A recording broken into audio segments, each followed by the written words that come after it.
खुलुमबाय आंनि बे डेली आपडेट बड' इउटुब चेनेलाव आरोबाव नोंथांमोनखौ बरायहरबावनाय थाबाय। दिनैनि मोननैसो खौराङाव दङ। दिनैनि सेथि खौराङाव दङ। मैया 18 आगस्त काजलगावआव मुंख्लं सुजित नार्जारी अडिट'रियाम हल लुफुंनो थाखाय अन्थाइ खाम्फा गायसनदों।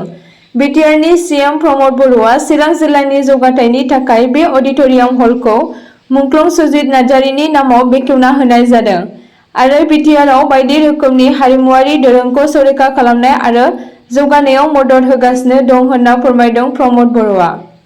चिरां जिल्लानि गोबां जायगायाव दालां लुफुंनो थाखाय गोबां जायगायाव अन्थाइ खाम्फा बेखेवना होदों सीएम प्रमद बर'आ।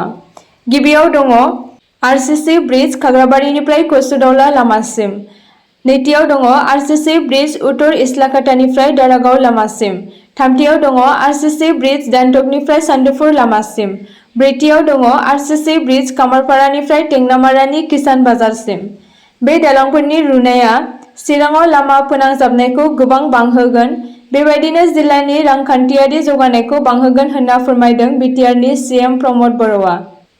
नैथि खौराङाव दङ आसामनि गलाघाटनि सालमारियाव मोनसे दुखुनांथाव जाथाय। रबिबारखालि नखरारि मैदेरनि गाग्लोबनायाव सासे महाहुदा गावनि जिउ खोमायो। बे सोमोनांथाव जाथाया बै समाव जादोंमोन जेब्ला बे सुबुङा देहा फाहामथाय आनजादनि थाखाय देरगावनिफ्राय गलाघाटनि हाग्रा बिफाननि मावख'सिम दावबायनाय समाव मैदेरखौ सामलायनो नाजागासिनो दंमोन। खौरांनि बायदिब्ला सालमारा ओनसोलाव मासे मैसोजों लोगोसे मानै मैदेरा थाथ'दोंमोन। बे समाव बोलि जानांनाय शफिक आलीआ गावनि मैदेरजों जाथाय जानाय जायगासिम सौहैदोंमोन। गावनि मैदेरनि सुन्दाइखौ दांनो नाजानायाव बियो हरखाबै गाग्लोबग्रा जायो, जायनि जाहोनाव बिथाङा गोब्राब जोखोम जायो। थाबैनो देहा फाहामसालियाव लांनायनि उनावबो बिथाङा दुखुनांथावै जिउ गोमायो। जाथायनि उनाव रागा जोंनाय मैदेरा धोनस्री दैमायाव खारलांदोंमोन, जेराव बियो गंसे नाव सिफायनानै आरो दैमानि रुगुङाव जेंना खालामनानै आरोबाव खहा खालामदोंमोन। थामथि खौराङाव दङ गोलाव सम बर्मन हारिनि थाखाय खामानि मावबोनाय आरो सुबुं माहारिनि अलखद समाव बाथ्रा बुंबोनाय अल आसाम बर्मन मान्डार स्टुडेन्ट इउनियननि बारग' गाहाय नेहाथारि फुदम बर्मनआ प्रमद बर'नि दैदेननाय इउपिपिएल दोलोआव हाबनायखौ नुनो मोन्दों। बेजों लोगोसे सा 45 दैदेनगिरिफोरा इउपिपिएल हानजायाव हाबदों आरो रौता बसुनि लोगो आफादगिरिजों लोगोसे सा 30निबो बारा सुबुंफोरखौ इउपिपिएल दोलोआव जयेन जानाय नुनो मोन्दों। गासै सा 100निबो बारा सुबुंफोरा प्रमद बर'नि इउपिपिएल गुबुन गुबुन फरायसा हानजानिफ्राय जयेन जानायखौ नुनो मोन्दों। ब्रैथि खौराङाव दङ बेंगालुरुनि फरायसा लोगोफोरजों पार्टी जाखांना फैफिननायाव सासे बाइक सालायगिरिया जिनाहारि खालामो। मैया 18 आगस्त रबिबारनि फुंआव सासे सिनाय मोनै बाइक सालायगिरिया सासे आइजोनि सायाव गाग्लोबदोंमोन। पुलिस कमिशनार रमान गुप्तानि बायदिब्ला सोहोरनि गंसे फरायसालिमायाव डिग्री जोबथा बोसोरनि फरायसा आइजोआ खरमंगला ज' जाखांनायनि उनाव हेप्पागडि जायगायाव गावनि न' फारसे फैफिनगासिनो दंमोन। सासे सुबुं जायनिफ्राय बियो न'सिम फैनो थाखाय मदद लादोंमोन, बियो दाय गोनां गाग्लोबदोंमोन आरो बेखौ जिनाहारि खालामदोंमोन। दा पुलिस बिफानआ बिनि नायबिजिरनायखौ सोलिगासिनो दं होनना फोरमायदों। बाथि खौराङाव दङ पुलिसनि मोनसे हानजाया आसामनि बङाइगावआव ड्राग्सजों सन्देह गोनां सानै सुबुंखौ हमदोंमोन। रिपर्टनि बायदिब्ला पुलिसनि हानजाया जाथायनि सायाव बिथा खालामनानै देवहाटी रायजो राजा लामा 2आव गंसे मटर साइकेलखौ हमदोंमोन।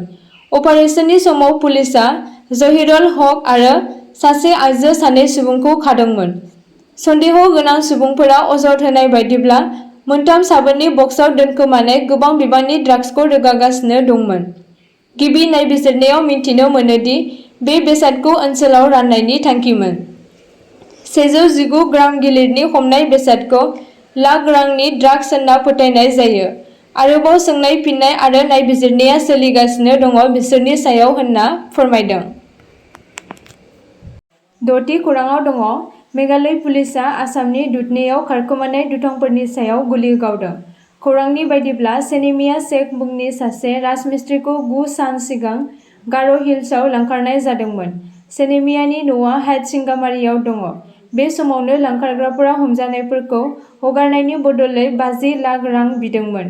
पुलिसनि हानजाया नोगोरारिफोरनि महराव गंसे बलेर' गारिआव स्कुटारजों फैनाय सन्देह गोनां सुबुंफोरखौ चेकिं खालामगासिनो दंमोन। मेघालय पुलिसआ सानै दुथां सुबुंफोरनि सायाव गुलि गावनायनि उनाव रबिबारखालि आसामनि गवालपारा जिल्लानि दुधनै ओनसोलाव दावराव-दावसि सोमजिदोंमोन। सुलुंनि बायदिब्ला अपारेशनआ बै समाव जागायदोंमोन जेब्ला सानै दुथांखौ होसोग्रा पुलिसनि हानजाया दिनै बेलासियाव दुधनैआव सौहैदोंमोन। बबेखानि सन्देह गोनांफोरा खारनो नाजादोंमोन, जायनि जाहोनाव मेघालय पुलिसआ बिसोरनि सायाव गुलि गावनो गोनां जादोंमोन। पुलिसआ अजद होनाय बायदियै दुथांफोरनि सायाव खेबथाम गुलि गावदोंमोन होनना फोरमायदों। स्निथि खौराङाव दङ। दिनैनि सानखौ बर' हारिया सुबुंथिनि थान्दै बिनेश्वर ब्रह्मनि रुंसारि सान महरै फालिनाय जायो। बोसोरफ्रोमबो बर' हारिया 19 आगस्तआव सोरगोआरि सुबुंथिनि थान्दै बिनेश्वर ब्रह्मनि रुंसारि सानाव बिथांनि फबनाय जायगा क'क्राझार चान्दामारियाव बिथांखौ मान होनो थाखाय फालिनाय जायो। बिथां बिनेश्वर ब्रह्मखौ 2000 मायथाइनि 19 आगस्तआव गुवाहाटीआव गावथारदोंमोन, जाय सुबुंथिनि थान्दै बिनेश्वर ब्रह्म मुङै मिथिजानाय। बिथां सोरगोआरि सुबुंथिनि थान्दै बिनेश्वर ब्रह्मआ बर' राव थुनलाइखौ जौगाहोनो थाखाय गावनि जिउखौ बाउसोमदोंमोन। लोगोसे बिथांनि नाजानायावनो बर'खौ भारतारि संबिजिरनि 8थि फारियाव सोफानाय जादोंमोन आरो बेखौ आसामनि मावख'आरि राव महरै गनायथि होदोंमोन।